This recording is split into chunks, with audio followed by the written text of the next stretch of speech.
Here we go then, 30 laps, one winner, green flag, away we go, let's go, crashing with the Unlimited Bangers World Final, and straight away got one car on the centre green for good measure, and that was a very bad start for a couple of drivers, and Andy James in 188 takes the early doors. Second place is 1963 Kingwell already, and the Yank, the big Lincoln Renault, is going for the big push again for the lead, and into the wall by Edgar Higgins, Ben Sanders charging Elisa on a massive 5 on turn 4 in, Boyle's gone around with Brad Thomas at 55 as well for good measure. As it looks like everyone else has managed to just about keep going. The Volvo's gone, so we lose Peter Greer in 921, and Brad Thomas has another spin, this time over on the scoreboard end of the circuit. So 188 Andrew James is the leader in the Jag.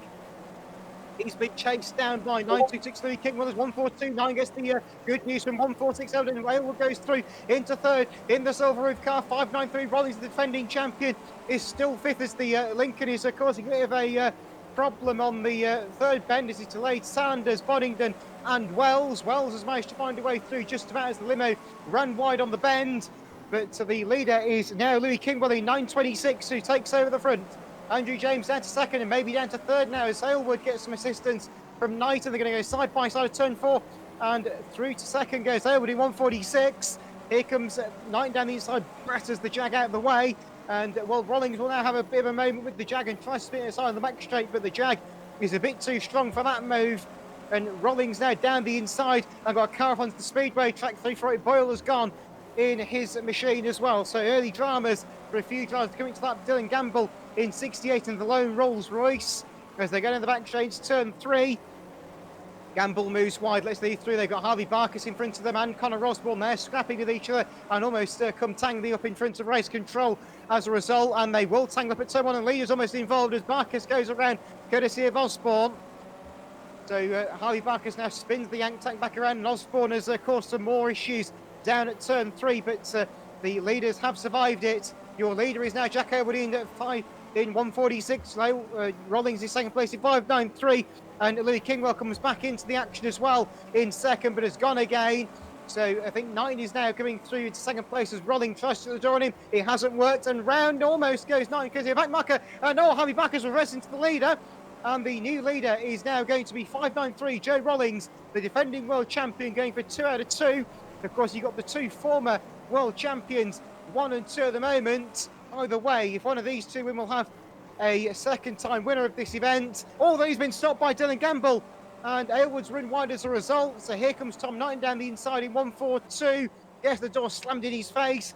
McFerrin in 910 charges down the inside of Connor Osborne, and McFerrin from the back of the grid is challenging for the lead. Bumpers going Stockcastle, and now Osborne gets involved from a lap down, and that's going to cause problems as the limo blocks the track and stops McFerrin. So Knighton now leads. Aylward second place, but getting some intense pressure from the back marking Connor Osborne, who's really out there to upset the leaders in this one, but they've now pulled away from the 2-1-4 machine. So Knighton and Aylward lead. Oh no, they don't. Got a roll over. The leader's gone onto his roof.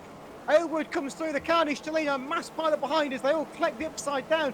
1-4-2 car. The track is blocked on turn 4. The limo is now parked broadside across the track with cars piling through the middle of it, Top Gear style. And now McFerrin leads the way in 910.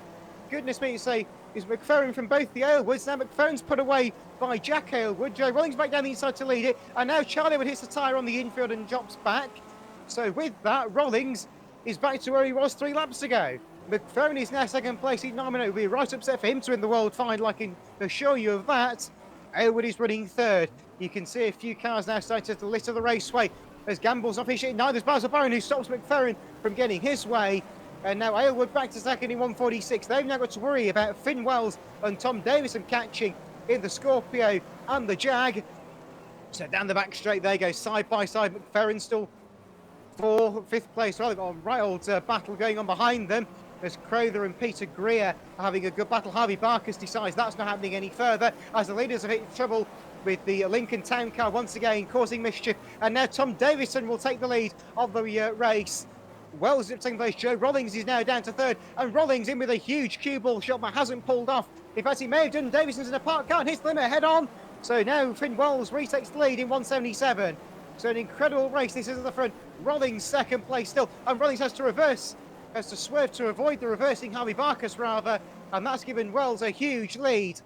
The gap is increasing more and more into the final bend, and Dylan Gamble is trying to stop him. The limo's created quite a nice chicane for the drivers to deal with on corner exit. Oh dear, and a few drivers haven't quite dealt with it. Aylward and Thomas survive, and the rest of them try and just pick their way through the various shenanigans down on turn 4. In the meantime, Joe Rollins has retaken the lead, and Gamble tries to stop it. Oh, and it looks like Connor Osborne's got his victim and stops Finn Wells flat out. So Aylward now back to second place in 146 with Brad Thomas in hot pursuit. And then Ben Sanders is up to 4th place. Got a fire over on turn 2 as Peter Greer's car has gone up big style. The Volvo is no more. And Angie James, early leader, gets put away flat out on turn 3 by a whole line of contact.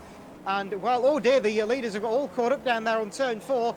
Various cars emerging from the speedway. But 146, Jack Aylward is the only wheel off down at turn 1. Somebody has parted company with part of their car. McFerrin is up to second place again, and Boyley is now third in 57 with Sanders running in 4th. Look at this, a huge strike. That's a massive head-on from McFerrin and somehow batters away past the Lincoln Town car. And the leader's involved. The leader is involved.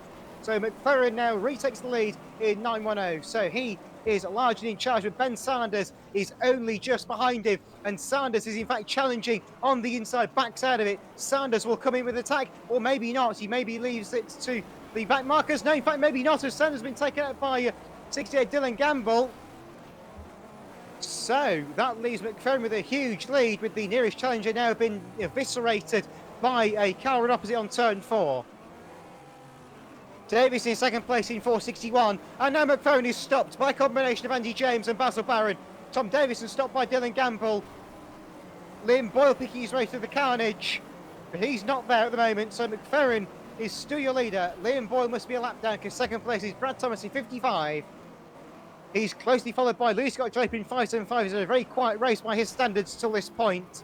But Liam McFerrin is all stopped heavily by Dylan Gamble.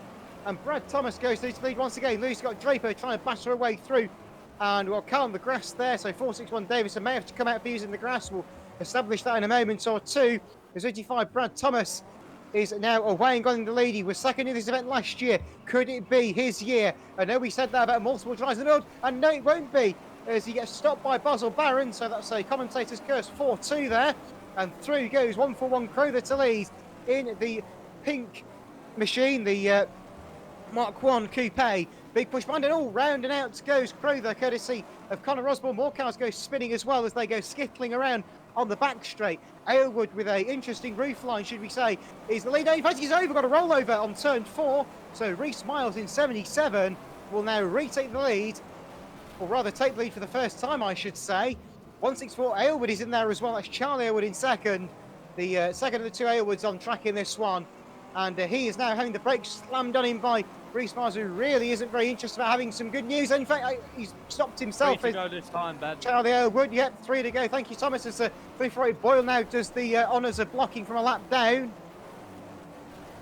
So laps rapidly ticking by in this one for the Unlimited Bangers, with Reece Miles largely in charge. Like I say, was the dominant force of these machines at sim stops, bearing in mind the car was all. And he jacks up Charlie Elwood for his troubles. Well, he was blown up the standard 164 car, but still continues to lead with just 2 more laps to go on the Vauxhall Bowl. So down the back straight, 461 Davison, will he cause mischief? He's trying along with Andy James and Liam Boyce, like New Zealand team racing out there at this stage. But Reece Miles has managed to break free and put the 188 car into the stationary machine up there on turn 3, and has got caught out with Kieran Collins as well in 271.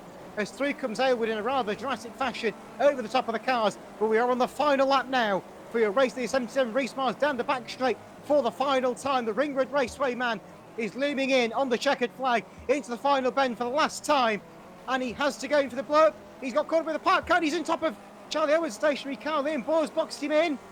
Where's Finn Wells? Not near enough. And 77 Reece Miles, in an unusual turn of events, takes the checkered flag and wins the world final.